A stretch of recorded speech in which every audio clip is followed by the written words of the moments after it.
Mainly দুটো ব্যক্তির অত্যাচার, সেটা হচ্ছে বিনা থেকে দেবাশিস সাহা আর আমাদের রীতাতে সুব্রত দে। ৮ নম্বর বিল্ডিংয়ে থাকেন সুব্রত দে। এই দুটি ব্যক্তির অত্যাচারে আমাদের আবাসনের প্রত্যেকটি মানুষ জর্জরিত, যেটা প্রত্যেকে আজকে নিজেদের কনভারসেশনের মাধ্যমেই আপনাদের জানিয়েছেন।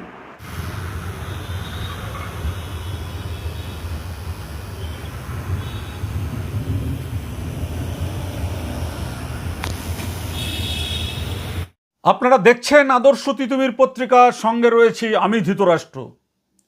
আজকে আপনাদেরকে আবার দেখাবো মায়ের চোখের জল।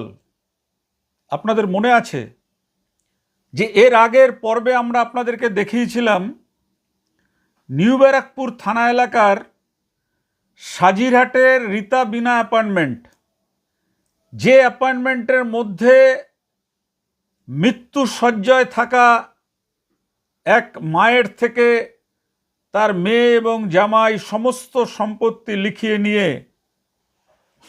তার আর খোঁজ খবরও নেন না। আপনারা দেখেছেন এই খবর ইতিমধ্যেই আমাদের ইউটিউব এবং ফেসবুক চ্যানেলে ভাইরাল হয়েছে। এরপর আমরা আমাদের ক্রাইম রিপোর্টার সুরেন্দ্র কুমার সিং, তিনি এই রীতা বিনা অ্যাপার্টমেন্টে একেবারে অন্দর মহলে ঢুকে গেলেন, কথা বললেন একের পর এক আবাসিকদের সঙ্গে। কি উঠে এলো যা শুনলে একদম আপনারা স্তম্ভিত হয়ে যাবেন।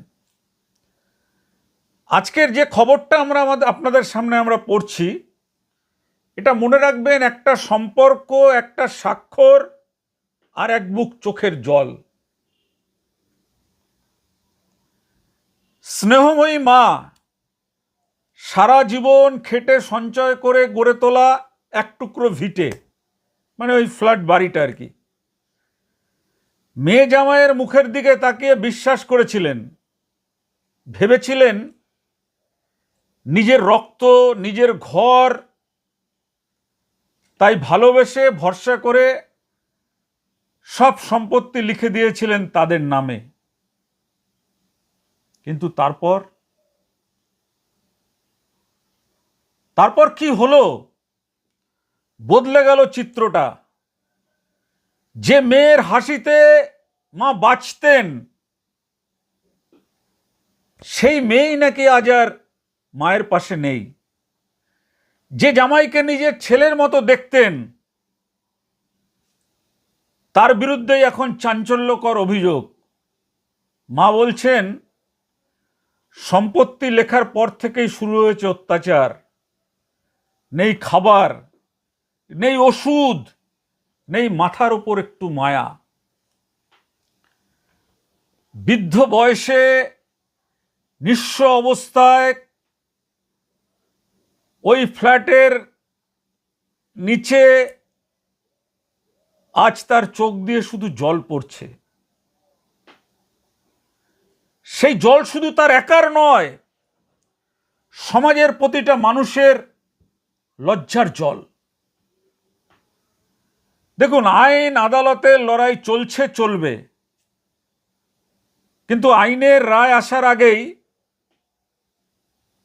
একজন মা তার সবচেয়ে বড় সম্পত্তি হারিয়েছেন, বিশ্বাস, ভরসা, যা ভেঙে চুরমার করে দিয়েছে। দেখুন, আজকের যে প্রতিবেদন, এই প্রতিবেদনে কোনো এক পক্ষকে দোষী সাব্যস্ত করতে আমরা উপস্থিত হইনি। আমরা শুধু দেখাচ্ছি বিশ্বাসের দাম কতটা ভারী হতে পারে। কারণ শেষ বয়সের ঠিকানা যেন একেবারে নিঃস্ব, রিক্ত না হয়ে পড়ে কোনো মা। মাকে যেন একেবারে রাস্তায় বসিয়ে না দেয় ছেলে মেয়েরা। সম্পত্তি নিয়ে সব শেষ।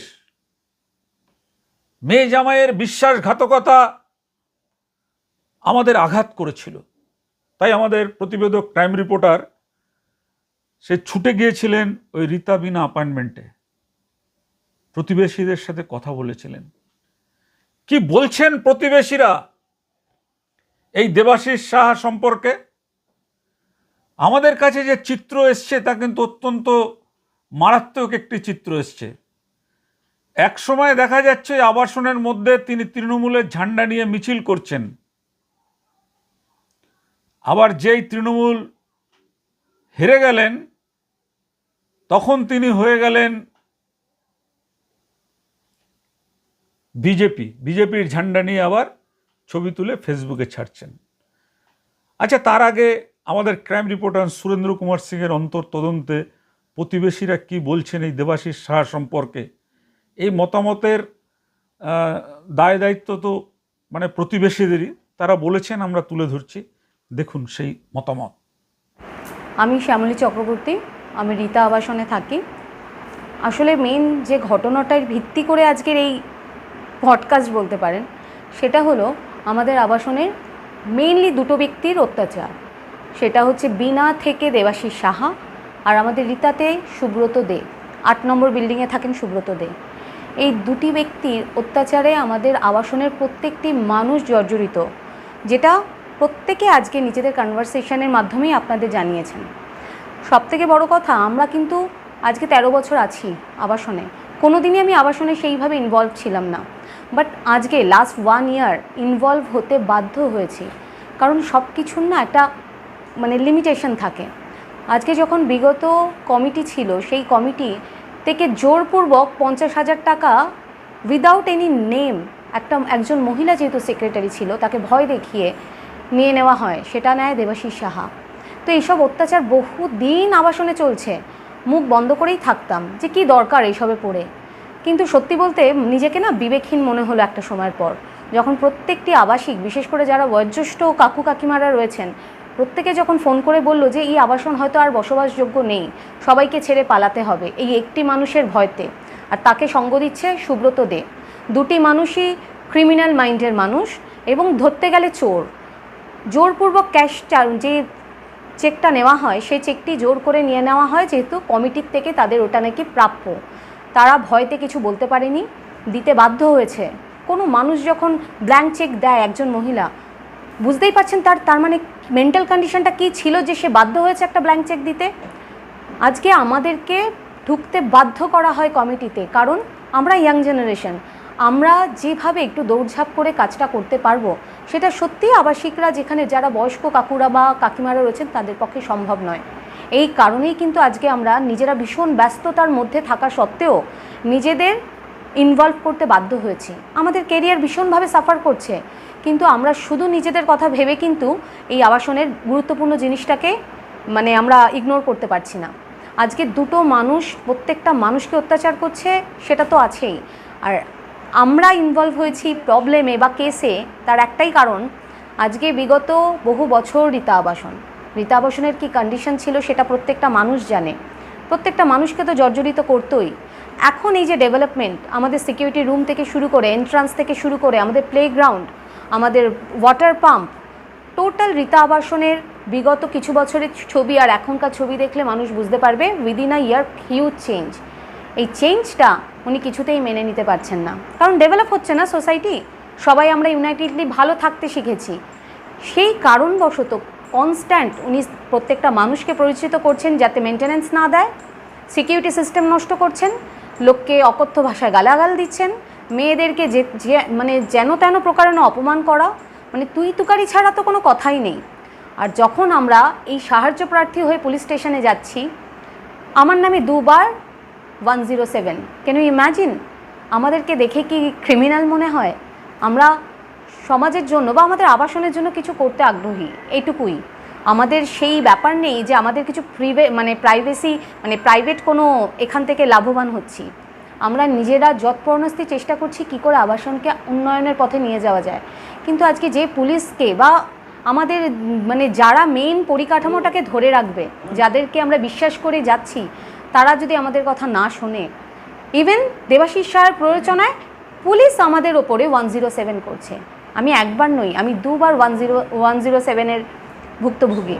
আমি রেগুলার কেসে দৌড়চ্ছি, আমার 2টো বাচ্চা, বাড়িতে কাজকর্ম। আজকে এই রকম যদি অ্যাটিটিউড থাকে, কোনো ভালো মানুষ কি সত্যি কোনো ভালো কাজে এগোবে? আর এগোবে না। আমাদের হিউজ ডেভেলপমেন্ট, আমাদের সোসাইটির হিউজ ডেভেলপমেন্ট, সিকিউরিটি রুম ছিলই না, অপূর্ব হয়ে গেছে। আমাদের এখানে যত রকম ডেভেলপমেন্ট হয়েছে, নিজেদের প্রচণ্ডভাবে ইন্টারেস্টেড হয়েছে, সবাই মিলে আমরা মানে একত্রিতভাবে করেছি ভালো থাকার জন্য। আজকে সবাই ইউনাইটেড, সবাই চাইছে একটু প্রাণ খুলে বাঁচতে। কিন্তু আমার সত্যি খুব দুঃখের সাথে বলতে হবে, পুলিশ স্টেশনে আমরা 8-10টা মেয়ে মিলেও কমপ্লেন করেছি। জিডি তো দূরের কথা, শুধু কন্টেন্ট নট ভেরিফাই করে ছেড়ে দিয়েছে। ইভেন বলা হয়েছে মেয়েদের সাথে তো গালাগালি দিচ্ছে, আর কি করছে, গায়ে তো হাত তোলেনি। এই রকম কথাবার্তা, এটা কি সত্যি মানে মেনে নেওয়ার মতো বিষয়? দাদা, আমাদের কাছে ভীষণভাবে মানে মেনে নেওয়াটা কষ্টকর, কারণ এতজন আবাসিক মিথ্যে হতে পারে না।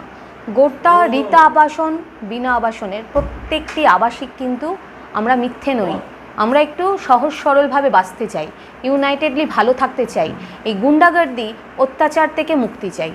এই দুটো মানুষকে আমি বারবার বলবো, দেবাশিস সাহা, সুব্রত দে, এই দুটো মানুষের এগেনস্টে সবাই সোচ্চার হতে চাই আমরা। তো আপনাদের কাছে রিকোয়েস্ট, আপনারা কাইন্ডলি আমাদের একটু হেল্প করুন, কারণ আমরা আর সত্যি কোনো জায়গা থেকে সেইভাবে হেল্প পাচ্ছি না, বরং আমাদের ওপরেই কনস্ট্যান্ট পুলিশ থেকে কেস করা হচ্ছে। Thank you. আমার নাম শ্যামলী চক্রবর্তী। আচ্ছা দাদা, আপনি তো এখানে নাইট গার্ডে কাজ করেন, তাহলে এইখানে শুনতে পেরেছি কি দেবাশিস সাহা অনেক এইখানে দবঙ্গই করতে বেরিয়েছেন, সব লোক উপরে মিথ্যা কেস, সবাইকে ধমকি চমকানি এইরকম চলছে। তাহলে ওনার ব্যাপারে আপনি কি বলতে চাইছেন? ওনার ব্যাপারে কী বলবো, ওনার ব্যাপারে যাতে আমার পরে এরকম ধমকি না দেয়। আমি রাত্রি থাকি একা, এবার উনি আসবে, উনি মেনটেন্যান্স খরচা টরচা কিছুই দেবে না। আচ্ছা, উনি সিকিউরিটি আলাদা রাখবেও না।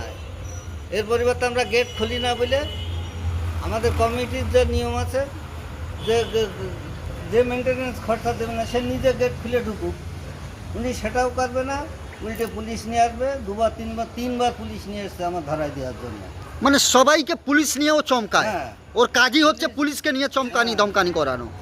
এবার সেখান থেকে আমার কমিটি আমাকে এসে আটকাই দেয় যে না, এর কোনো দোষ নাই, যা বলবেন আমাদের বলেন। এই দিয়ে তিনবার, আমার একবার না তিনবার পুলিশ নিয়ে এসেছিল। তিনবারই। লাস্টে পুলিশে এও বলে গেছে যে আপনি সিকিউরিটি রাখবেন না, মেনটেন্যান্স খরচা দেবেন না, আপনি নিজে খুলুন গেট, আপনি নিজে খুলবেন, নিজে ঢুকবেন, আবার নিজে আটকায় থিয়ে যাবেন। আচ্ছা, পুলিশ আপনাদের কথা শুনে না, খালি ওই দেবাশিস সাহাই কথা শুনে? এর পিছনে কারণটা কি আছে? সে নিশ্চয়ই টাকা খাওয়ায়, আমাদের কথা শুনে।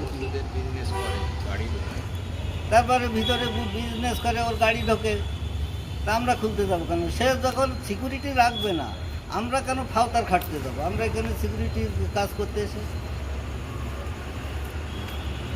আপনার নাম দাদা? বাসুদেব ঘোষ। আচ্ছা স্যার, এই দেবাশিস সাহা এইখানে কিরকম অত্যাচার চালাচ্ছেন? এ প্রচণ্ডই বাজে ধরনের লোক। এই আমার সঙ্গে একবার ঝামেলা হয়েছিল। আচ্ছা, এখন নাকি এই আমাদের এই 2 নম্বরের বিল্ডিংয়ের সামনে দিয়ে একটা রাস্তা তৈরি করছিল, এবং পরে দেখলাম আলটিমেটলি ও বিজনেস শুরু করে দিল, এবং পিডব্লিউডি জমির ওপরে বিজনেস করেছে। ওটা দিয়ে আমাদের অবজেকশন চলছে, এই জায়গাটা কী করে করে। 1, 2 হচ্ছে লোক হিসাবে প্রচণ্ড বাজে। এখানে কমিটির মধ্যে বিভিন্ন রকম ঝামেলার সৃষ্টি করেছিল, এবং কমিটি প্রায় ভেঙে যাচ্ছিলো। ইতা বিনা অ্যাপার্টমেন্ট, ওরা বিনা অ্যাপার্টমেন্ট থাকে, আমরা থাকি ইতা অ্যাপার্টমেন্টে, কিন্তু দাপটটা ওদের বেশি ছিল। তো এটা একটা ছিল। আর দ্বিতীয়ত হচ্ছে লোক হিসাবে প্রচণ্ড বাজে মানুষ, একদমই ভালো না। আচ্ছা, ও মহিলাদেরকে অনেক নোংরা কথা বলে? হ্যাঁ, ও মহিলাদের সঙ্গে অনেক কথা এই বলে। এখানকার মহিলারা, আমাদের ইতা অ্যাপার্টমেন্টের মহিলারা যখন এই করে, মানে কথাবার্তা বলে, তাদের বিচ্ছিরিভাবে অপমান করে, এবং কথাবার্তা ঠিক নেই, এবং লোকটার এমনি বাজারেও নাম খুব ভালো না। আমরা তো অনেক দিন এখানে আছি, আমার প্রায় 40 বছর হয়ে গেছে। লোকটা একদমই ভালো, যবে থেকে এসছে তবে থেকে একটা করতে করতে লাস্টের দিকে একেবারেই খারাপ হয়ে দিয়েছে। আচ্ছা, ওর মাথাতে কার হাত আছে? ও একা অত লোককে পরেশান করে রেখেছে, মেন্টালি টর্চার করে রেখেছে। তৃণমূল হঠাৎ করে ধরেছিল, পার্টি একটুখানি ছায়া যাচ্ছিল, কিন্তু এমন হলো যে পার্টিও নেই, উনিও করলেন, কিন্তু হঠাৎ করে করছে। মনে হয় এখানকার কোনো আগে সিপিএম ছিল, এখন তৃণমূলের সঙ্গে একটা সাপোর্ট তো ছিলই। মানে থাকার তো পরিবর্তন হয়েছে। এবার আপনারা কি চাইছেন? এই দেবাশিস সাহাকে তো শাস্তি হওয়া উচিত, একদম যেভাবে উনি এইভাবে অত্যাচার করেছেন এখানে। একদম প্রচণ্ড এখানে পরেশানি করেছে সবাইকে। ও শাস্তি হওয়া উচিত। এবং এখন নতুন গভর্নমেন্ট এসছে, যদি এবার কিছু করে নিশ্চয়ই আমরা মুভ করবো, সকালে মুখ্যমন্ত্রী বন্ধু যাবো।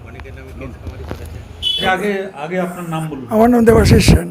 দেবাশিস সেন। আচ্ছা, আপনাদের যে এটা রীতাবিনা আবাসনের কমিটির আপনি এখন আমি রীতা অ্যাপার্টমেন্টের, এখন Rita apartment flat owners association. আগে একসাথে ছিলাম আমরা।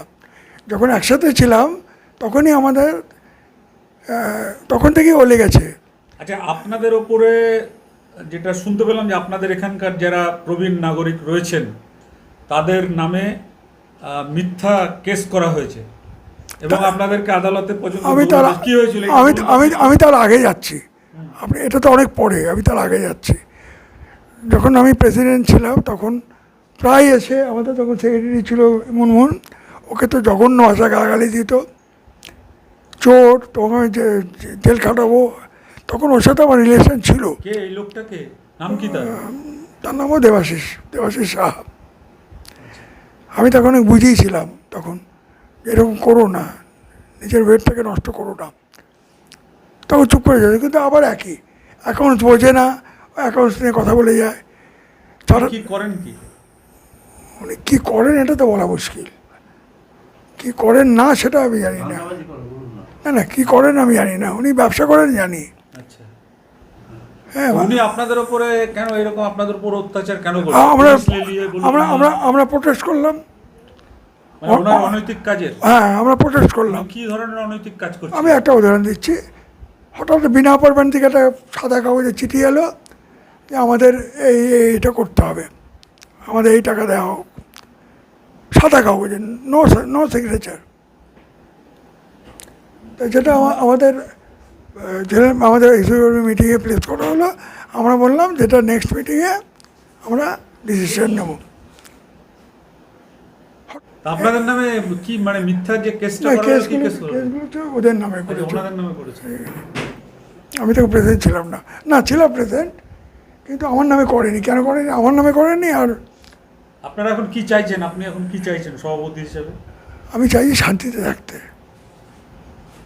শান্তি বিঘ্নিত হচ্ছে হ্যাঁ, কার জন্য? ওকে, ওর জন্য। ওকে দেখলেই আমার ভয় লাগে। এমনি একাই না ওনার সাথে আর কেউ আছে? আরেকজন আছে, ওটা তো ধারে কাছে আসে না। কি নাম ওটা? সুব্রত দে। কিন্তু ও ঘরের মধ্যে থেকে চিৎকার করে, সামনাসামনি চিৎকার করতে সাহস পায় না।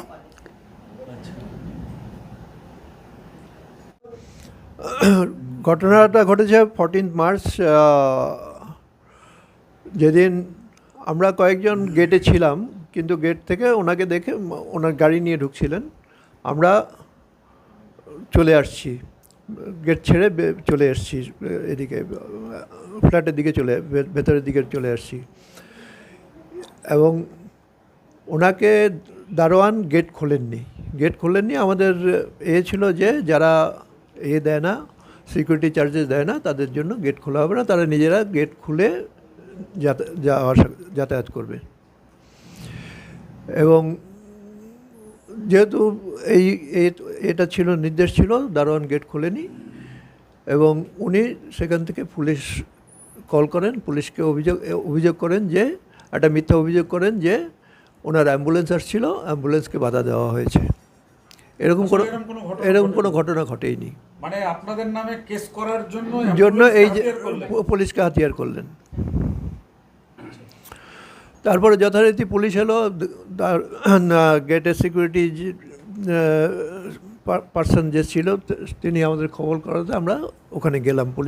পুলিশের সামনে আমরা আমাদের বক্তব্য রাখলাম যে উনি সিকিউরিটি চার্জ পেমেন্ট করেন না বলেই আমরা দারোয়ানকে এই নির্দেশ দেওয়া হয়েছিল। এবং পুলিশও যথারীতি ওনারও কথা শুনলেন, আমাদের কথা শুনে উনি পুলিশ পার্সোনাল যে এসেছিলেন মৃত্যুঞ্জয় মণ্ডল বলে, তিনি যাওয়ার সময় এই কথাই বলে গেলেন যে যেহেতু আপনি দেন না, আপনাকে ওই গেট খুলেই যাওয়া আসা করতে হবে। কিন্তু তারপরে 20-21 তারিখ নাগাদ আমরা 20-21 তারিখ নাগাদ আমরা একটা পেলাম, নোটিশ পেলাম থানা থেকে যে আমরা ওনাকে, দেবাশিস সাহাকে গেট দিয়ে ঢুকতে বাধা দিয়েছি। এবং সেই আমাদের নামে একটা 8 জনের নামে 107 নোটিশ ইম্পোজ করা হলো। কেসটা কোথাও হয়েছিল? থানাতে? কোর্ট মাধ্যমে? থানা থেকে নোটিশটা পেয়েছি আমরা। কেসটা মানে করা কথা হয়েছিল? কোর্টে কোর্টে করা হয়েছিল। কোর্টে করা হয়েছে। কোর্টটা কি মানে পুলিশের থেকে যে ডায়েরি করা হয়েছিল তার পরিপ্রেক্ষিতে আপনাদের বিরুদ্ধে প্রসিকিউশন কেটেছে, না কোর্ট থেকে কেসটা এসছে? কোর্ট থেকে না, পুলিশের এর থেকে, পুলিশ নোটিশটা কোর্ট আছে থেকে। আপনাদের কাছে? হ্যাঁ হ্যাঁ, নোটিশ আছে। কতজন নামে কেসটা হয়েছে? 8 জনের নামে। আটজন? 8 জন। মানে আপনাদের এখানে যারা অনুপস্থিত ছিলেন, 8 জন। ওই ঘটনার দিন যারা অনুপস্থিত ছিলেন তাদের নামও ঢুকিয়ে দেওয়া হয়েছে। হ্যাঁ, তাদের মধ্যে একজন অনুপস্থিত আপনি কি ছিলেন। মনে করছেন যে পুলিশের যে তদন্তে নিরপেক্ষতা নেই? না না, পুলিশের তদন্ত নির্ভরতা নেই। পুলিশ কোনো তদন্ত করেই নি। তদন্ত না করেই এখন কি অবস্থায় আছেন? এখন আমরা এই কোর্টে ছোটাছুটি করছি। আমরা ওই নোটিশটাকে চ্যালেঞ্জ করেছি এবং কোর্টে বিভিন্ন ডেটে হিয়ারিংয়ে অ্যাটেন্ড করতে হচ্ছে। আপনি তো মানে অবসরপ্রাপ্ত, তো অবসরপ্রাপ্ত।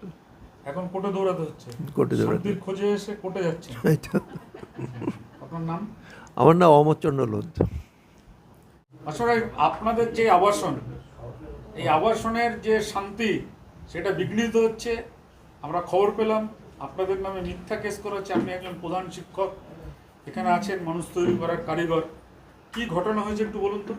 সে ঘটনার প্রেক্ষিতটা দীর্ঘদিনের। মূল বিষয়টা হচ্ছে যে যখন এই রীতা অ্যাপার্টমেন্টের সামনের গেটের দুপাশে দুটো জলাভূমি ছিল, সেই জলাভূমিটাকে বন্ধ করার সময় আমরা কয়েকজন, তাতে আমাদের সেক্রেটারি ম্যাডাম ছিলেন, মুনমুন্দি, প্রেসিডেন্ট সাহেবও ছিলেন, আরও কয়েকজন ছিলেন, ওই আমাদের সকলেই ছিলেন। সেই সময় থেকে উনি ওনার ব্যক্তিগত পারপাসে জলাভূমিটা বন্ধ করেন এবং ব্যবসার ক্ষেত্রে ইউজ করতে চান।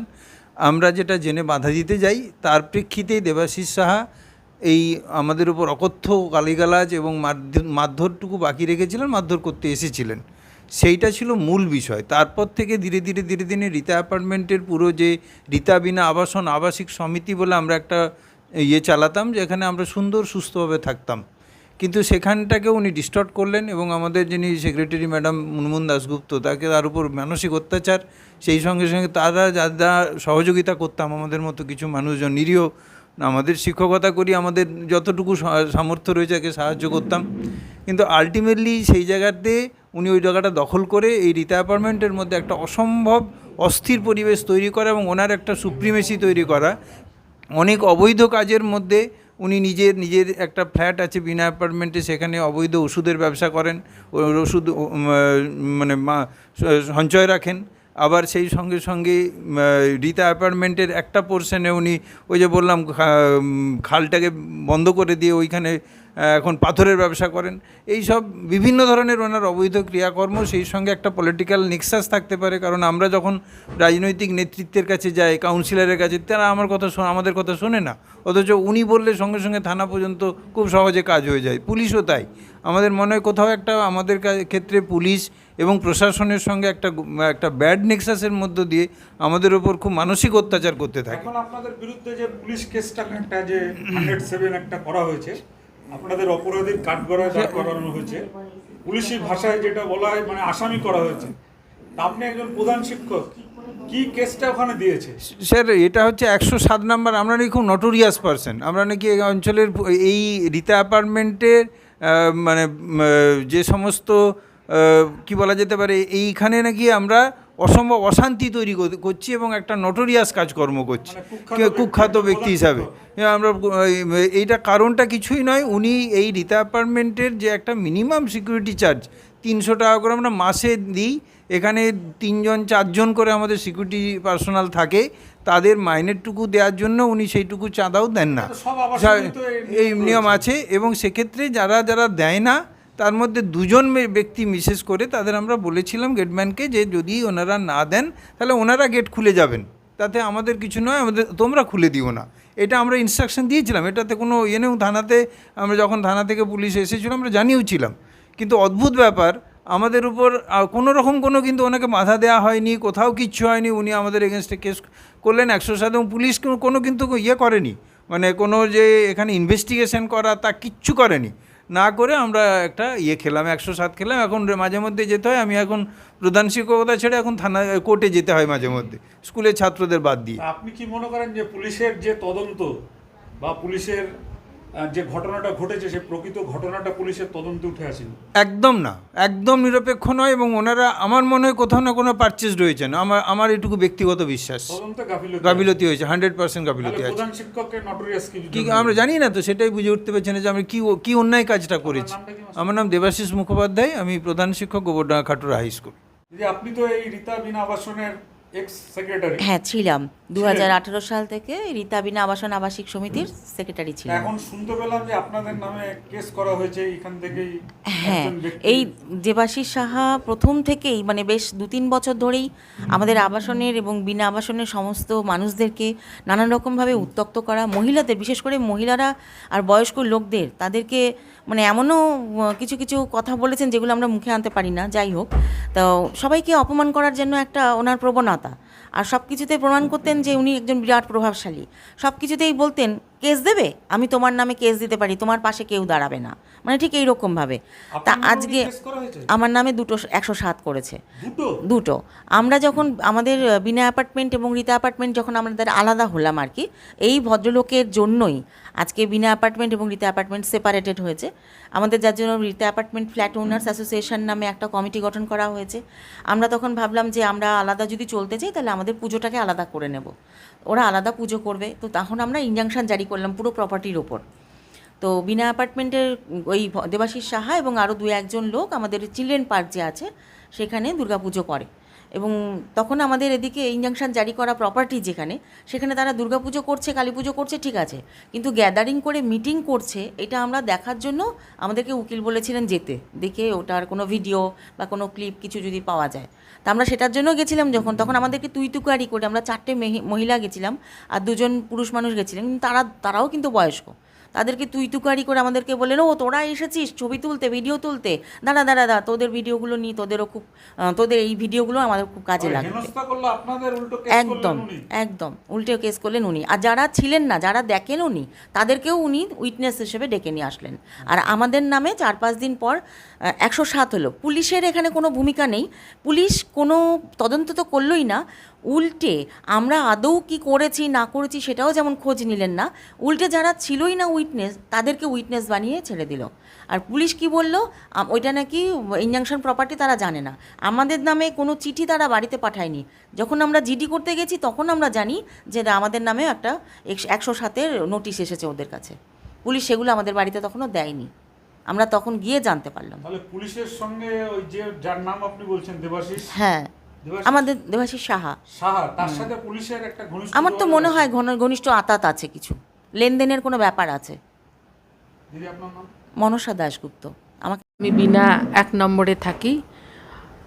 আমরা দীর্ঘদিন রীতা বিনা একসাথে ছিলাম। রীতা বিনার যেদিনকে আমাদের মানে জেনারেল মিটিং হলো, অসম্ভব অসভ্যতামি হয়েছিল। বিনা অ্যাপার্টমেন্টের কিছু মানুষকে ভুল বুঝিয়ে একটা গ্রুপ তৈরি করে এমনভাবে কমিটিটাকে হ্যান্ডওভার নেওয়া হয়েছিল এবং আমাদেরকে চোর সাব্যস্ত করে, কেন না মুনমুনের সঙ্গে আমি দীর্ঘদিন, মুনমুন কেন তার আগের থেকে কমিটিতে আমি, তো সেই ক্ষেত্রে ওনার একটা হচ্ছে, উনি হচ্ছে দেবাশিস সাহা। ওনার আমাদের বিনার একে যেমন একটা ফ্ল্যাট আছে, ফ্ল্যাটটা কিরাম আছে, একটা পোর্শানে যেখানটায় জওহরদার অফিস রুম ছিল সেটা দিয়ে উনি 4 কাঠা জমি কিনেছেন, 2টো বিল্ডিংয়ের মাঝে যেটা সেইটা কিনেছেন। আর একটা যেটা সেটা ছিল দীপা দাসের, সেইটা কিনেছেন ওনার ছেলের নামে। এবারে ওই জায়গাটায় দেবরাজ সাহা বলে উনি কিনেছেন, ওটা কিন্তু এখনও বোধহয় মিউটেশনও হয়নি। একটা জায়গায় ওই জায়গাটা উনি ওনার গোডাউন বানিয়েছেন, সামনের দিকটা যেটা ফ্রন্ট সাইডটা যেহেতু একতলায় থাকে পুরোটাই ওনার জমিদারিতে ছিল এতদিন পর্যন্ত, এই সরকার আসার আগে পর্যন্ত। ওখানে একটা ফুল চিনলেও ওখান থেকে গালাগালি, 4তলা থেকে গালাগালি দিত। এইবারে ওই জায়গাটাতে আমরা যখনই বলতাম তখনই ওইখানে একটা শিকল দিয়ে, মানে যেখানটায় প্রমোটার গাড়ি রাখতেন ওইখানটা রাস্তাটা দিয়ে ওই দিকটায় ঢুকতো, সেই ঢোকার রাস্তাটায় যে গাড়ি রাখতো সেই জায়গাটা চেন দেওয়া ছিল, দীর্ঘদিন ওই চেন দিয়ে আটকে এবং ধমকি চমকি দিয়ে আমাদের বলতেন যে ওই জায়গাটা নাকি ওনার। এবং যেদিন আমাদের এই ঘটনাটা ঘটেছে, চেন কাটা হয়েছে, পার্টি দিয়ে লোকেরা এসেছে বলেছে, সেই দিনকে সকালেও আমাকে ধমকি দিয়েছে যে যান কোর্টে দেখাবো, আপনাকে কেন দেখাবো, আমি বললাম আপনার যদি ডকুমেন্টস থাকে আপনি নিয়ে আসবেন। হ্যাঁ, দাদাগিরি, হ্যাঁ দাদাগিরি। আমাদের সেক্রেটারি হলো মেন কারণ হচ্ছে আমাদের বিল্ডিংয়ে যেহেতু একটা ফ্ল্যাট আছে, আমাদের নিজস্ব একটা কমিটি আছে, সেখানে উনি গত বছরে সেক্রেটারি হয়েছিলেন। সেক্রেটারি হওয়া সত্ত্বেও কেন সেক্রেটারি হলেন না, একটা কমন ড্রেন তৈরি হবে ওইদিকে, বিনার একটা কমন ড্রেন, যেটার জন্য টাকা দাবি করা হয়েছিল, মানে ওই সইটা টাকাটা যেটা দাবি করেছিল সেটা একটা লেবার মিস্ত্রি নাম দিয়ে। আচ্ছা, সেই টাকাটা নিয়ে ছেড়েছে এবং সেই সময় আমিও ছিলাম, যে একটা টাকা আমাদের যেটা ফান্ড থেকে দেওয়া হলো। তাহলে আপনারা ওনার এই অনৈতিক কাজগুলো ধরে ফেলেছিলেন। অনৈতিক কাজের থেকেও বড় কথা, উনি আমাদের শান্তিতে বাসই করতে দিচ্ছেন না। কেন দিচ্ছেন না তার একটাই কারণ, আমি এখানকার দাদা, আমি প্রভাবশালী ব্যক্তি, আমার হাতে পুলিশ, আমার হাতে প্রশাসন, আমার হাতে এমএলএ থেকে আরম্ভ করে চার্টার্ড অ্যাকাউন্ট থেকে আরম্ভ করে বড় বড় হাইকোর্টের উকিল, উনি সারাক্ষণ ধমকি দিয়ে গেছেন। উনি প্রভাবশালী বলে আমরা এতদিন চুপ করেছিলাম, কিন্তু রতন আসার পরে যখন এরা সবাই একসাথে হলো, আমাদের থেকে বেরিয়ে গেল। আমাদের সবচেয়ে দুঃখের জায়গা, আমরা রীতা দেখে বিনা কিনেছি। আমরা রীতা অ্যাপার্টমেন্টে আসতাম, আমাদের রিলেটিভদের বাড়ি, সেইখান থেকে আমরা বিনা তৈরি হতে দেখেছি, বিনার আমরা ফ্ল্যাট কিনেছি। কিন্তু এই লোকটা কিছু লোককে নিয়ে বদমাইশি করে, অসম্ভবভাবে অত্যাচার করে সেই জায়গাটার থেকে আমাদের আজকে একদম পথে নামিয়ে দিয়েছে। এরা হচ্ছে 70টা যদি হয়, আমরা হচ্ছে 29টা ফ্ল্যাট। 29টা ফ্ল্যাটে এখনও পর্যন্ত আমরা এর কারণে একটাও কমিটি তৈরি করতে পারিনি। একটা সিকিউরিটি রাখবো, এরা সবই করছে, আমাদের একটা সিকিউরিটি রাখবো, সেটাও আমরা আমাদের পয়সায় অনেক কষ্টে রেখেছি। ওরা যে বিল্ডিংটাই থাকে একজন মোটেই দেয় সিকিউরিটি, আর কেউ দেয় না। আর একজন ভদ্রলোক আছে বিনাতে, তিনি অসম্ভব। এই কিছু মানুষের জন্য আমরা বিনা অ্যাপার্টমেন্টের লোকেরা বিধ্বস্ত অবস্থায়, যারা আমরা সুস্থভাবে বাঁচতে চাইছি, যারা আমরা সুস্থভাবে থাকতে চাইছি সবার সাথে মিলেমিশে, এই ভদ্রলোক এবং এর কিছু আছে চালা চামড়া, হ্যাঁ, এটা পাচ্ছি না।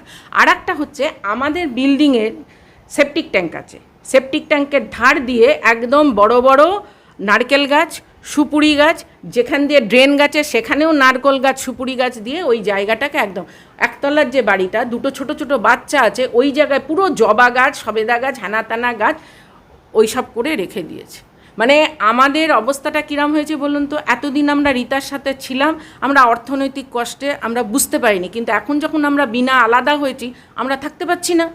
কেন আমরা 29 জনের মধ্যে আমরা কজনেরটা পাই? 18 জনেরটা পাই। আমরা 18 জনের টাকা পাচ্ছি, আর বাদ বাকি 29-এর 8 টাকা আমরা পাচ্ছি না। তাহলে ওনার প্রভাব তো আছেই ওনার বিল্ডিংয়ে। দেখুন, একটা প্রভাবশালী হোমরা চোমরা ব্যক্তি যদি কাউকে খাওয়ায় দাওয়ায় ফোসে, তো তার কাছে তো লোকে থাকবে। আমার পকেটে তো পয়সা নেই, আমি কি করে পোষাবো তাদেরকে? এই হচ্ছে মেয়ে নিয়ে এনার যন্ত্রণাতে আমাদের সুস্থ স্বাভাবিক সম্পর্কগুলো নষ্ট হয়ে গেছে, ভীষণভাবে নষ্ট হয়ে গেছে। আমাদের যতটাই বলবো ততটাই কম। তবে আমি আজকে এসছি 88 সালে, তখন প্রমোটার মিহির সেনগুপ্ত এখানেই থাকতেন। আমরা কিছু ফ্যামিলি এখানে থাকতাম, আমরা খুব ভালো থাকতাম। তখন আমাদের পয়সা হয়তো কম ছিল, সবই কম ছিল, কিন্তু আমরা খুব শান্তিতে থাকতাম। যবের থেকে সাহা এখানে এসেছে, তবের থেকে আমাদের শান্তি বিঘ্নিত হয়েছে। বলুন দাদা, কি হয়েছে আপনাদের এই আবাসনে? শুনলাম আপনারা খুব আমি সুভাষ আচার্যি, আমি বিনা ফেজ 1-এর জয়েন্ট সেক্রেটারি। তো আমার আগে দিদি সমস্ত কিছু বলে দিয়েছেন, সোনালী বাগচি উনি বিস্তারিত বলেছেন। কিন্তু আমরা এই দেবাশিস সাহার জন্য অত্যন্ত সংকুচিতভাবে ছিলাম। না, আমাদের নামে কোনো কেস হয়, অন্যদের নামে হয়েছে। যে রিসেন্টলি আমরা ওই যে সামনের জায়গাটা, উনি নিচে একটা ফ্ল্যাট কিনেছেন, সেই জন্য উনি ওটাকে নিজের বলে দাবি করতেন, এবং এইটা প্রায় 25-26 বছর ধরে আমরা কিন্তু ভোগ করতে পারিনি। প্রভাবশালী বলে হ্যাঁ, আমাদের নামে কেস করেনি, করেছে। আর সবচাইতে দুঃখজনক ব্যাপার হচ্ছে যে এই লোকটির জন্য আজকে আমরা আলাদা হয়েছি। আমরা দীর্ঘদিন ধরে রীতা বিনা আবাসনে একসঙ্গে ছিলাম, খুব আনন্দে ছিলাম, শান্তিতে ছিলাম, কিন্তু উনি হঠাৎ করে এসে একটা অস্থিরতা সৃষ্টি করে একটা আতঙ্কের সৃষ্টি এখন কি করেছে। চান এই অত্যাচারী যে আমরা দেখুন, আমরা এইজেড লোক, আমরা সিনিয়র সিটিজেন, আমরা একটু শান্তি চাই, যে শান্তিতে যে যেন অত্যাচার আমরা করছে, অত্যাচারী যার নাম উঠে আসছে আপনাদের কথায়, দেবাশিস সাহা, হ্যাঁ যিনি এখানকার ডন, রিতা বিনা আবাসনের ডন হয়ে উঠেছে, কি চান এখন? এখন চাই যে এটার যেন প্রতিকার হয়, উনি যেন এখান থেকে বন্ধ হয় এই সমস্ত দাদা বলুন, আমি 107-এর বাসিন্দা। বাসিন্দা। কি হচ্ছে কি আপনাদের এখানে, কেন কি হচ্ছে তো বলা যাবে না। সেদিন মার্চ মাসে কোনো একটা দিন ছিল, তো আমি আর আরেক ভদ্রলোক ছিলেন, লোদবাবু, যিনি বলে গেছেন, তো ওনার দুজন আমরা ছিলাম গেটের সামনে। তো হঠাৎ দেখলাম একটা গাড়ি এসে দাঁড়ালো, ওই দেখে আমরা চলে আসছি। এসে আমরা একটা মিটিংয়ে বসছিলাম এখানে, এই ঘরেই আমরা মিটিংয়ে ছিলাম। তো হঠাৎ করে সিকিউরিটি থেকে ফোন আসলো, যেরকম পুলিশ এসছে, আপনারা তাড়াতাড়ি আসুন। তো পুলিশ এসছে শুনে আমরা সবাই মিটিং থেকে সবাই গেছি, গিয়ে দেখলাম যে দেবাশিস সাহা ওর মিসেসকে নিয়ে এসছে, গাড়ি বাইরে দাঁড়ানো। তো পুলিশের সাথে কথা হলো, পুলিশ বলল কেন গেট আটকেছে, তখন সিকিউরিটি বললো হ্যাঁ গেট আটকেছে, কারণ কমিটি থেকে বলা হয়েছে যে সিকিউরিটি দেয় না, যার জন্য ও গেটটা নিজে খুলে যাবে। তখন পুলিশও একটা আন্ডারস্ট্যান্ডিং করিয়ে দিল যে ঠিক আছে, আপনি যখন দেন না, আপনি তাহলে টাকাটা দেবেন। এই স্টপ। হঠাৎ বেশ কদিন পর, আরও ধরুন দিন 15 পর শুনলাম যে আমার নামে একটা 107 এসে গেছে। হ্যাঁ, 107 এসে গেছে। তার মানে কি কেস করে আপনাদেরকে ভয় দেখানো, কারণ কি আমরা তো দাদাগিরি, যে উনি যে সাম্রাজ্যটা এখানে কায়েম করতে চান, হ্যাঁ হ্যাঁ হ্যাঁ সেটাই। ভয় দেখি। যেহেতু আমরা সিনিয়র সিটিজেন, তো চাকরি ফাকরি করে আসছি, পুলিশের দিকে আমরা খুব একটু ভয়ই পাই। এই জায়গাগুলোতে একটু ভয় পাই আমরা, আমরা যারা আছি ওই জায়গাটা ভয় পাই। ওই ভয়টাকে ও কাজে লাগাতে চাইছে, আপনাদেরকে মেন্টালি হ্যারাস করা।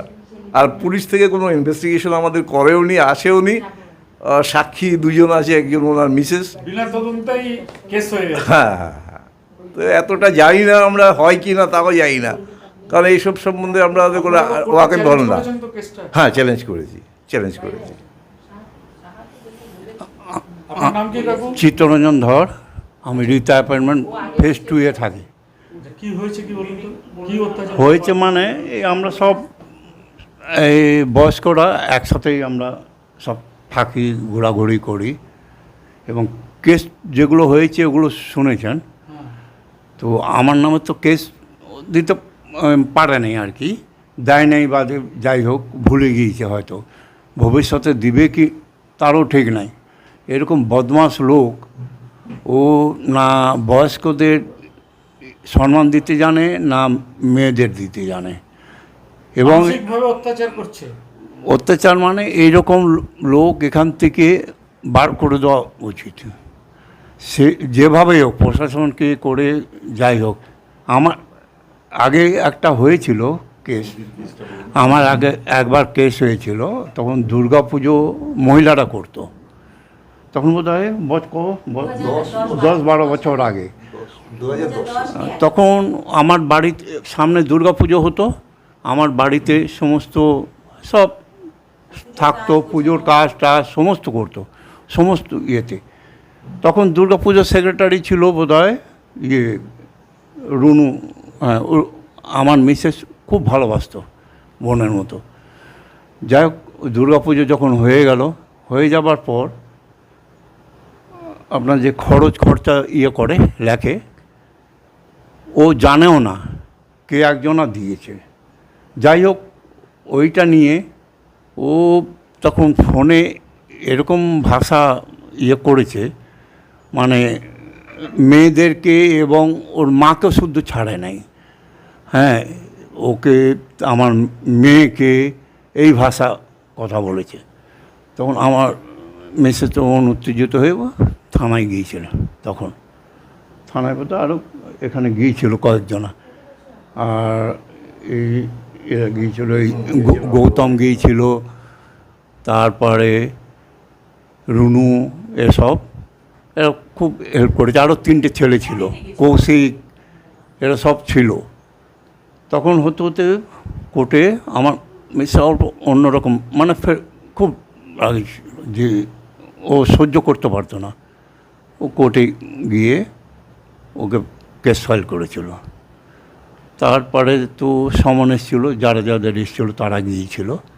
যাওয়ার পর বছর 1-1.5 বছর 2 বছর পর্যন্ত বোধহয় ঠিক ঠিক ছিল, কেসের ফয়সালা হয়ে গিয়েছিল। মানে আমার মিসেস ছাড়ে নেই, ও যতদূর যাবে ইয়ে করো, আমাকে বলতো তোমাকে যেতে হবে না, আমি দেখব। এইসব করে যখন হেরেছিল, ওদের কোনো পানিশমেন্ট হয়েছিল কিছু, বছর 3-4 ও ঠিক ছিল। তারপরে আবার শুরু করেছে। আমার তখন মিসেস রেগে করলো কি, এখান থেকে চলে গেল ডানলপে, বলে এখানে থাকবোই না। একটা মনের অপমান ওরকমভাবে করেছে, নিয়ে ওখান থেকে থেকে তারপর তো মিসেস আমার চলে গিয়েছে। তারপরে আমি আবার এসে এরাই আমাকে করে, দেখাশোনা করে সকালে বিকালে আমি একাই থাকি। আমার তো 2 মেয়ে, 1 মেয়ে বাইরে থাকে, একটা মেয়ে হাতিবাগানে থাকে। তো এইসব অত্যাচার মানে আগে তো আরও অনেককে করেছে। স্ত্রী ওর অত্যাচারে এখান থেকে চলে গেছে। হ্যাঁ, এইসব ও সহ্য করতে পারে না, তো ও মুখ বুজে থাকতে পারে না। তো এইসব করে ও চলে গেছে। তারপরে তো চলে গেল, যখন এখানে আমরা চলে এলাম, চলে আসার পর তো জানি না, যেরকম ওর জন্যই এই দেবাশিস, হ্যাঁ ওর জন্যই এখান থেকে, সঙ্গী ছাড়া, হ্যাঁ এর জন্যই ইয়ে করলাম। তারপরে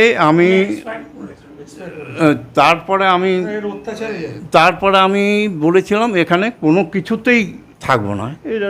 তারপর বুঝিয়ে, তারপরে এই রতন, শ্যামলী এরা অল্প ধরেছে হ্যাঁ জিনিসটা, তখন আমি এগিয়ে এসেছি।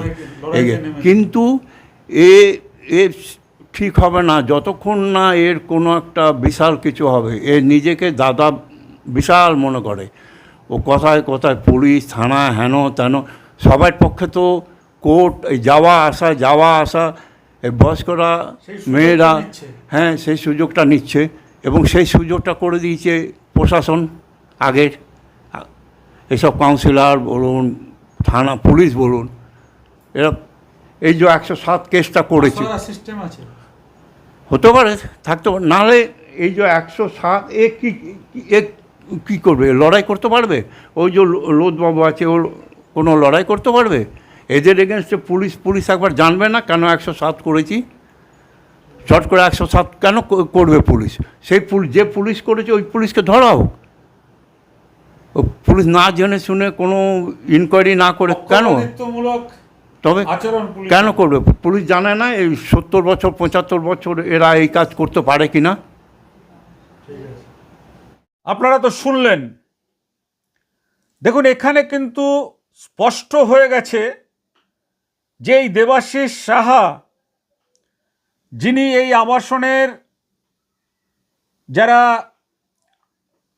প্রবীণ এবং প্রবীণা নাগরিক রয়েছেন বা বাসিন্দা রয়েছেন, তাদেরকে সবসময় ভয় ভীতি প্রদর্শন করেন। এনাদের কথায় তো এটা উঠে আসছে। এবং পুলিশ প্রশাসন বলুন, রাজনীতি বলেন, এগুলোতে সব কিছুতে কিন্তু তিনি প্রভাব খাটানোর চেষ্টা করে। এবং এই আবাসিক এলাকার মধ্যে তিনি একেবারে বাণিজ্যিক কার্যকলাপ পরিচালনা করছে, যা আবাসিক পরিবেশ ও নিরাপত্তার পরিপন্থী। এবং এই আবাসনে যারা ভালো কাজ করছেন, বাগান করছেন, পরিচ্ছন্ন রাখছেন, জল নিকাশি ব্যবস্থা যাতে ঠিক থাকে সেইগুলো করছেন, কিন্তু সব কিছুর বিরোধী এই দেবাশিস সাহা। কেন? কি চান এই দেবাশিস সাহা, যিনি নিজের শাশুড়ির সম্পত্তি লিখে নিয়ে শাশুড়িকে অসহায় অবস্থায় ফেলে দিয়ে আবাসিকদের সঙ্গেও এই ধরনের বলপূর্বক পিডব্লিউডির জায়গা দখল করে পাথরের দোকান তৈরি করেছেন, কথায় কথায় যাকে তাকে হুমকি দিচ্ছেন এবং বয়স্ক লোকেদের নামে কেস করেছেন। এই মানুষ শেষ বয়সে একটু শান্তির ঠিকানায় জন্য আসেন এই ধরনের নিরিবিলি আবাসনে, কিন্তু তারা এসে তো মহা বিপদের মধ্যে পড়েছেন। আমরা একটা কথাই আজকের এই বিষয়টাতে বলতে চাই যে পুলিশ প্রশাসনের আরও সক্রিয় হওয়া উচিত এবং এই যে ধরনের কাজকর্ম চলছে এই কাজকর্মকে অবিলম্বে বন্ধ করা উচিত। কারণ এখানে যারা এই রিতাবিনা আবাসনকে এখন যারা চালাচ্ছেন তারা কিন্তু অনেক সৌন্দর্যায়ন করেছেন, সামনে একটা ছোট্ট পার্ক করেছেন, সিকিউরিটি গার্ডদের ঘর করেছেন এবং সবচেয়ে বড় কথা এই দেবাশিস সাহা সিকিউরিটিদের জন্য আবাসন কমিটির ধার্য করা যে চাঁদা সেই চাঁদাও দেয় না। ভাবতে পারছেন এই কথাটা আমাদের বলতে বাধ্য হচ্ছি। এবং আমরা এই সমস্ত জানার জন্য দেবাশিস সাহাকে খোঁজ করেছিলাম। দেবাশিস সাহার পাথরের দোকানও বন্ধ এবং দেবাশিস সাহার বাড়ি যেটা ফ্ল্যাট আবাসন রয়েছে সেটাও বন্ধ ছিল। তিনি বাইরে কোথাও গিয়েছেন এরকম খবর আমরা পেয়েছি পাশের আবার ফ্ল্যাট থেকে। তো দেবাশিস সাহা যদি এই সমস্ত ঘটনা দেখার পরে এই সমস্ত ঘটনা যে তিনি করছেন সব তো আমরা তথ্য প্রমাণ দিয়ে দিচ্ছি, তারপরে যদি ওনার কিছু বলার থাকে অবশ্যই আমরা ওয়েলকাম জানাচ্ছি, তিনি তার বক্তব্য জানাতে পারেন। আমরা চাই শান্তি, আমরা চাই এই বয়স্ক মা যে চোখের জলে ভাসছে তার জন্য পুনর্বাসন। মায়ের যে সম্পত্তি নেওয়া হয়েছে সেই সম্পত্তি মায়ের কাছে ফিরিয়ে দিতে হবে, না হলে কিন্তু বিশ্বাস ভেঙে চুরমার হয়ে যাবে, না হলে কিন্তু স্বপ্ন ভেঙে চুরমার হয়ে যাবে। আজকের সেই খবরই তুলে ধরছেন আমাদের ক্রাইম রিপোর্টার সুরেন্দ্র কুমার সিং। যদি আপনারা মনে করেন যে এই রকম একটা খবর যা অত্যন্ত অমানবিক, যে লোকটি নিজের রূপ বদলে একের পর এক অন্যায় কাজ করে চলেছেন, তার বিরুদ্ধে জনমত তৈরি করার প্রয়োজন রয়েছে, তাহলে আমাদের খবরটা বেশি বেশি করে ছড়াবেন, শেয়ার করবেন, যাতে আমাদের চ্যানেলটাকেও সাবস্ক্রাইব করবেন, যাতে এই ধরনের খবর আমরা আপনাদের কাছে আরও দেখাতে পারি। কমেন্ট করবেন এই ধরনের ঘটনা যেগুলো কোনো মিডিয়াতে তোলে না, যে কোনো ঘটনা এই ধরনের ক্ষমতার দম্ভের কাছে চুপ থাকে, কিন্তু আমরা আদর্শ তিতুমির পত্রিকা কিন্তু ক্ষমতার দম্ভের বিরুদ্ধেই আমাদের লড়াই, ক্ষমতার অপব্যবহারের বিরুদ্ধে আমাদের লড়াই। আজ এ পর্যন্ত, ভালো থাকবেন, আবার দেখা হবে অন্য কোনো পর্বে এই ধরনের চাঞ্চল্যকর তথ্য নিয়ে।